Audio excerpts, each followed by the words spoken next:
नमस्कार। आकाशवाणी से विश्व दर्पण के साथ मैं मुकेश कुमार।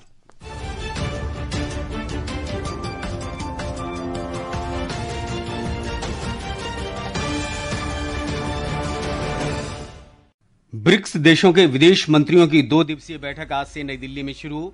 भारत ने घरेलू कीमतों पर नियंत्रण के लिए इस वर्ष सितंबर तक चीनी के निर्यात पर प्रतिबंध लगाया।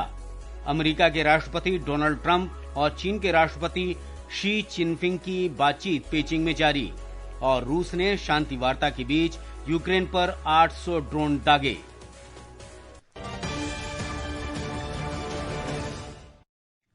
ब्रिक्स देशों के विदेश मंत्रियों की 2 दिवसीय बैठक आज से नई दिल्ली में शुरू हो रही है। विदेश मंत्री सुब्रमण्यम जयशंकर बैठक की अध्यक्षता करेंगे। एक रिपोर्ट। बैठक के दौरान ब्रिक्स सदस्य देशों के विदेश मंत्री पारस्परिक हित के वैश्विक और क्षेत्रीय मुद्दों पर विचारों का आदान प्रदान करेंगे। बैठक के दूसरे दिन ब्रिक्स @20 लचीलापन, नवाचार, सहयोग और स्थिरता के लिए निर्माण विषय पर एक विशेष सत्र आयोजित किया जाएगा। इसके बाद वैश्विक शासन और बहुपक्षीय प्रणाली में सुधार पर चर्चा की जाएगी। ब्रिक्स विदेश मंत्रियों की पिछली बैठक 26 सितंबर 2025 को संयुक्त राष्ट्र महासभा के 80वें सत्र के दौरान हुई थी। बैठक की अध्यक्षता भारत ने 2026 के लिए ब्रिक्स अध्यक्ष के रूप में की थी। अमन यादव, आकाशवाणी समाचार, दिल्ली। ब्रिक्स विदेश मंत्रियों की बैठक से पहले वैश्विक नेता नई दिल्ली पहुंच चुके हैं। इन नेताओं में ईरान के विदेश मंत्री सैयद अब्बास अरागची, थाईलैंड के उप प्रधानमंत्री और विदेश मंत्री सिहासक फुआंगकेटकेओ, क्यूबा के विदेश मंत्री ब्रूनो रोड्रिगेज परीला और वियतनाम के उप विदेश मंत्री गुयेन मिन हेंग शामिल हैं। इसके अलावा मलेशिया के विदेश मंत्री दातो सेरी उतामा, मोहम्मद बिन हाजी हसन और संयुक्त अरब अमीरात के विदेश राज्य मंत्री खलीफा शाहीन अल मरार भी नई दिल्ली पहुंच चुके हैं। केंद्रीय वाणिज्य और उद्योग मंत्री पीयूष गोयल ने कल नई दिल्ली में मालदीव की विदेश मंत्री इरुथिशम आदम से मुलाकात की। सोशल मीडिया पोस्ट में पीयूष गोयल ने कहा कि दोनों नेताओं ने भारत और मालदीव के बीच मजबूत और विशेष साझेदारी की पुष्टि की। इस वर्ष दोनों देशों के राजनयिक संबंधों के 60 वर्ष पूरे हो रहे हैं। बैठक में भारत मालदीव मुक्त व्यापार समझौते पर बातचीत को तेज करने, द्विपक्षीय निवेश संधि को आगे बढ़ाने और स्थानीय मुद्राओं में व्यापार भुगतान को बढ़ावा देने पर चर्चा हुई। दोनों पक्षों ने पर्यटन, डिजिटल भुगतान और व्यापारिक सहयोग को और मजबूत करने पर भी विचार विमर्श किया। प्रधानमंत्री नरेंद्र मोदी कल संयुक्त अरब अमीरात, नीदरलैंड, स्वीडन, नॉर्वे और इटली की 6 दिन की यात्रा पर रवाना होंगे। विदेश मंत्रालय में सचिव सिबी जॉर्ज ने नई दिल्ली में बताया कि श्री मोदी कल संयुक्त अरब अमीरात की राजधानी अबू धाबी पहुंचेंगे और राष्ट्रपति शेख मोहम्मद बिन जायद अल नाह्यान से मुलाकात करेंगे। पिछले 5 महीने में प्रधानमंत्री मोदी और संयुक्त अरब अमीरात के राष्ट्रपति की ये दूसरी मुलाकात होगी। दोनों नेताओं की पिछली बैठक जनवरी में नई दिल्ली में हुई थी। भारत और संयुक्त अरब अमीरात के बीच ऊर्जा और व्यापार के क्षेत्र में मजबूत साझेदारी है। इस बारे में खाड़ी क्षेत्र के लिए अपर सचिव असीम महाजन ने बताया, यूएई हमारी ऊर्जा सुरक्षा का महत्वपूर्ण साझेदार है। पिछले साल यूएई भारत के लिए कच्चे तेल का चौथा सबसे बड़ा आपूर्तिकर्ता था और उसने हमारी कुल जरूरत का लगभग 11% तेल उपलब्ध कराया। एलएनजी के क्षेत्र में भी भारतीय कंपनियों और यूएई की Abu Dhabi national oil company के बीच दीर्घकालिक समझौते हुए हैं, जिनके तहत भारत को कुल 4.5 MMTPA LNG की आपूर्ति की जाएगी। MMTPA LNG to India। Bharat के यूनिफाइड पेमेंट इंटरफेस यूपीआई और संयुक्त अरब अमीरात के आनी सिस्टम को जोड़ने से दोनों देशों के बीच व्यापार करना पहले से आसान हो गया है। पश्चिम एशिया संघर्ष के बीच आबू धाबी में होने वाली यह बैठक दोनों देशों के मजबूत और दीर्घकालिक रिश्तों के लिए बहुत महत्वपूर्ण मानी जा रही है। विश्व दर्पण समाचार के लिए चाहत सिंह।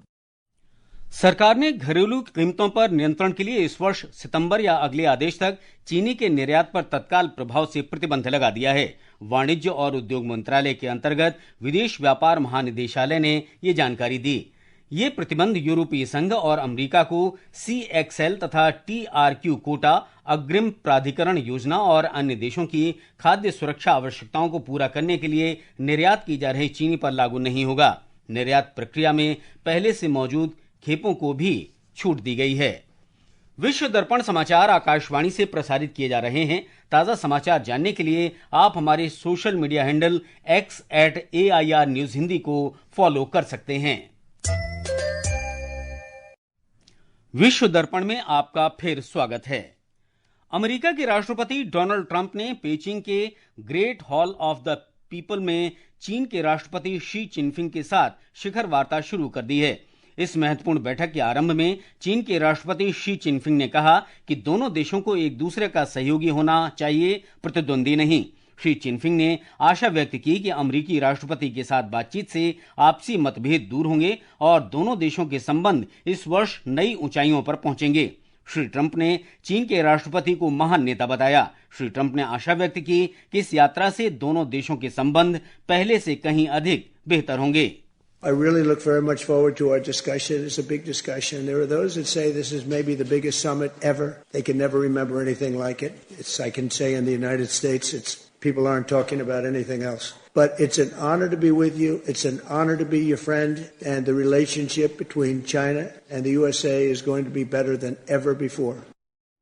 इससे पहले पेचिंग में श्री ट्रंप का शानदार स्वागत किया गया। श्री ट्रंप 2 दिन की चीन यात्रा पर कल पेचिंग पहुंचे। इस यात्रा का मुख्य एजेंडा केवल कूटनीतिक नहीं बल्कि आर्थिक भी है। राष्ट्रपति ट्रंप के साथ कई बड़े कारोबारी और तकनीकी कंपनियों के प्रमुख भी चीन गए हैं। इनमें Elon Musk, Tim Cook, Larry Fink और जेनसन हुआंग शामिल हैं। अमेरिकी विदेश मंत्री मार्को रूबियो और रक्षा मंत्री पीट हेग्सेथ भी प्रतिनिधिमंडल में शामिल हैं। राष्ट्रपति ट्रंप के दूसरे कार्यकाल में ये उनकी पहली चीन यात्रा है। इससे पहले वे वर्ष 2017 में आधिकारिक दौरे पर चीन गए थे। रूस ने कल यूक्रेन पर बड़ा ड्रोन हमला किया है। इसका मुख्य निशाना नेटो सीमाओं के पास पश्चिमी इलाकों का महत्वपूर्ण बुनियादी ढांचा था। इस हमले में 6 लोगों की मौत हो गई और अनेक घायल हो गए। यूक्रेन ने बताया कि रूस ने करीब 800 ड्रोन दागे और बाद में मिसाइल हमले भी किए। सोशल मीडिया पोस्ट में यूक्रेन के राष्ट्रपति वोलोदिमीर ज़ेलेंस्की ने कहा कि इस हमले का समय कोई इत्तेफाक नहीं था। उन्होंने इस बात पर जोर दिया कि रूस ने यूक्रेन पर ऐसे समय बड़ा हमला किया जब अमेरिकी राष्ट्रपति चीन के दौरे पर हैं। रेलवे के बुनियादी ढांचे को 23 बार निशाना बनाया गया। विशेष रूप से प्रोकोवस्क और हुलियापोइल के पास पूर्वी मोर्चे पर भी भारी लड़ाई की खबरें हैं। अपनी सीमा के पास इन हमलों को देखते हुए पोलैंड ने एहतियात के तौर पर अपने लड़ाकू विमानों को तुरंत रवाना किया। स्लोवाकिया ने सुरक्षा कारणों से यूक्रेन के साथ अपनी कुछ सीमा चौकियां समय के लिए बंद कर दी। इस बीच हंगरी ने हमलों की कड़ी निंदा की और रूस के राजदूत को तलब किया। ज़ेलेंस्की ने हंगरी की इस प्रतिक्रिया की तारीफ की। यह हमला रूस और यूक्रेन के बीच 3 दिन की युद्ध विराम संधि के खत्म होने के ठीक बाद हुआ है। विश्व दर्पण के लिए मैं मुकेश कुमार बल। इजराइल के प्रधानमंत्री बेन्यामिन नेतन्याहू ने ईरान के साथ जारी युद्ध के दौरान संयुक्त अरब अमीरात का गुप्त दौरा किया और राष्ट्रपति शेख मोहम्मद बिन जायद अल नहयान के साथ बातचीत की। नेतन्याहू के कार्यालय ने इसकी पुष्टि करते हुए बयान जारी किया है और कहा है कि इस मुलाकात से इजराइल और यूएई के संबंधों में ऐतिहासिक प्रगति हुई है। हालांकि इस प्रगति से जुड़ी कोई जानकारी सार्वजनिक नहीं की गई। उधर संयुक्त अरब अमीरात ने इजराइल के प्रधानमंत्री की यात्रा से जुड़ी खबरों का खंडन किया है। रूस के विदेश मंत्री सर्गेई लैवरोव ने कहा है कि भारत को ऊर्जा आपूर्ति से जुड़े सभी समझौते पूरे किए जाएंगे। उन्होंने कहा कि रूस ये सुनिश्चित करेगा कि बाहरी और अनुचित प्रतिस्पर्धा से दोनों देशों के समझौतों पर कोई असर न पड़े। सर्गेई लैवरोव ने कुडनकुलन परमाणु ऊर्जा संयंत्र को भारत रूस सहयोग की प्रमुख परियोजना बताया। उन्होंने कहा कि संयंत्र की नई इकाइयों के निर्माण का काम जारी है। रूस भारत को गैस, तेल और कोयले की आपूर्ति भी जारी रखेगा। नेपाल की संसद में भारत और नेपाल के बीच आपराधिक मामलों में आपसी कानूनी सहायता समझौते पर चर्चा जारी है। नेपाल की कानून, न्याय और संसदीय कार्य मंत्री सोबिता गौतम ने इस समझौते को संसद में चर्चा के लिए पेश किया। प्रतिनिधि सभा से मंजूरी मिलने के बाद यह समझौता लागू हो जाएगा। और अंत में मुख्य समाचार एक बार फिर। ब्रिक्स देशों के विदेश मंत्रियों की 2 दिन की बैठक आज से नई दिल्ली में शुरू। भारत ने घरेलू कीमतों पर नियंत्रण के लिए इस वर्ष सितंबर तक चीनी के निर्यात पर प्रतिबंध लगाया। अमेरिका के राष्ट्रपति डोनाल्ड ट्रंप और चीन के राष्ट्रपति शी चिनफिंग की बातचीत पेचिंग में जारी और रूस ने शांति वार्ता के बीच यूक्रेन पर 800 ड्रोन दागे। इसके साथ ही विश्व दर्पण का ये अंक समाप्त हुआ। नमस्कार।